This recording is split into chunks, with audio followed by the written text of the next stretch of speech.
Hi friends, எல்லாம் நல்லா இருக்கீங்களா? நல்லா இருக்கீங்கன்னு நான் நம்புகிறேன். ஃப்ரெண்ட்ஸ், இன்றைக்கி நான் பார்த்தீங்கன்னா 2 விஷயத்த பற்றி நான் பேச போகிறேன்.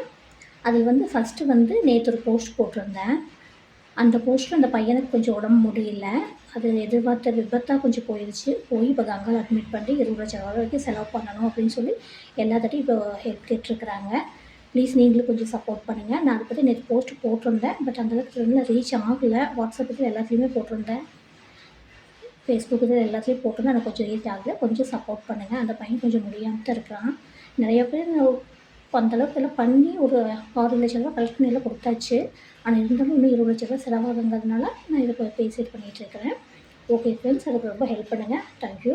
இப்போது அடுத்த விஷயத்தை பற்றி பேசலாம். நேற்று நான் இந்த டைம்க்கு ஒரு வீடியோ ஒன்று போட்டிருந்தேன். அந்த வீடியோ போட்டதையுமே ஒரு 2 நிமிஷத்துல எனக்கு காப்பிரைட் அப்படின்னு சொல்லி ஒரு நேம் அப்படியே வந்துச்சு. அந்த வீடியோ போடும்போதே வந்துச்சு. அந்த வீடியோ அப்படியே ரீச் ஆயிடுச்சு. 80 90 பேர் பார்த்துட்டாங்க. பார்த்ததுக்கப்புறம் அதில் பார்த்தீங்கன்னா காப்பிரைட்னு கீழே வந்துச்சு. நான் அதை பார்த்ததே எனக்கு இப்படி வந்திருக்குது அப்படின்னு சொல்லி ஏதோ தப்பு பண்ணிட்டோமோ அப்படின்னு சொல்லி வீடியோ டெலீட் பண்ணிட்டேன். டெலீட் பண்ணதுக்கப்புறம் எனக்காச்சும் மெயில் வரும் அப்படின்னு பார்த்தா எதுவும் வரல. நானும் உள்ள போய் செக் பண்ணி பார்த்தேன். எதுவும் வந்த மாதிரி தெரியல.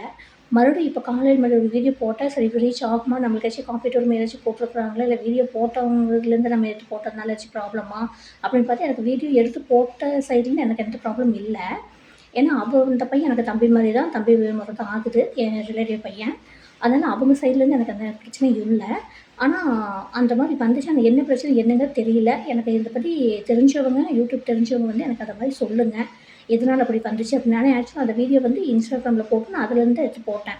அது எங்கள் ஊர் பற்றினது. உக்கரம், சத்தியமங்கலத்துக்கு பக்கத்தில் உக்கரம் அப்படிங்கிற ஊர். போன வாரமும் நாங்கள் நோம்பிக்கு அங்கே போயிட்டு நான் அதை பற்றி தான் மாவிளக்கு அக்னிகுண்டை பற்றியெல்லாம் வீடியோஸ்லாம் போட்டு நல்லா ரீச் ஆச்சு. அதனால தான் அந்த ஊரை பற்றி நான் அந்த வீடியோ போட்டிருந்தேன் அப்படின்னு என் தம்பி போட்டிருந்தாங்க. அந்த வீடியோ நான் அவங்கள வாங்கி நான் போட்டேன். ஸோ அந்த வீடியோ எடுத்து அவங்ககிட்ட எனக்கு அந்த பிரச்சனையும் இல்லை. ஆனால் இதில் யூடியூப்பில் ஏதாச்சும் ப்ராப்ளமா அப்படிங்கிறது எனக்கு தெரியல. இதை பற்றின விஷயம் எனக்கு தெரியல. அதனால அதை பற்றி தெரிஞ்சவங்க எனக்கு கமெண்ட்டில் சொல்லுங்கள். இல்லை அதை பற்றி யூடியூபராக இருக்கிறவங்க ஒரு வீடியோவாக போடுங்க. நான் பார்த்து தெரிஞ்சுக்கிறேன். ஏன்னா நிறையா தெரியாத விஷயம் எனக்கு நிறையா இருக்குது. பார்த்து தெரிஞ்சுக்கிறது. ஒரு நாளைக்கு எத்தனை வீடியோஸ் போடணும், எத்தனை ஷார்ட்ஸ் போடணும், போஸ்டர் எவ்வளோ போடுறது, இத்தனை நாளுக்குள்ளே போடணுமா அப்படிங்கிற விஷயமெல்லாம் எனக்கு தெரியல. அதெல்லாம் கமெண்ட்டில் சொல்லுங்கள் ஃப்ரெண்ட்ஸ். அதுக்காக இப்போ நான் வீடியோவில் பேசினேன். Thank you friends.